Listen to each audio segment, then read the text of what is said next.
Channel of Vadodara.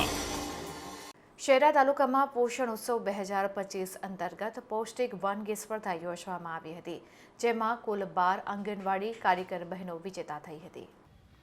Panchmahal જિલ્લાના શહેરા તાલુકા પંચાયત કચેરીના meeting હોલમાં આઈસીડીએસ વિભાગ દ્વારા પોષણ ઉત્સવ 2025 અંતર્ગત પૌષ્ટિક વાનગી સ્પર્ધાનું આયોજન કરવામાં આવ્યું હતું।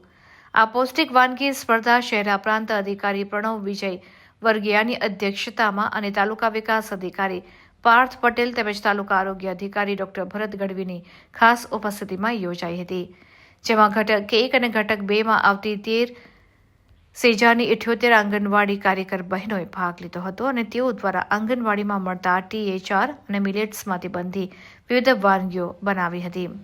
આ પૌષ્ટિક વાનગી સ્પર્ધામાં THR વાનગીમાં 6 આંગણવાડી કાર્યકર બહેનો વિજેતા થઈ હતી, જ્યારે મિલેટ્સ વાનગીમાં પણ 6 આંગણવાડી કાર્યકર બહેનો વિજેતા થઈ હતી, જેઓને ઉપસ્થિત અધિકારીઓના હસ્તે પ્રોત્સાહિત ઇનામો પણ આપવામાં આવ્યા હતા।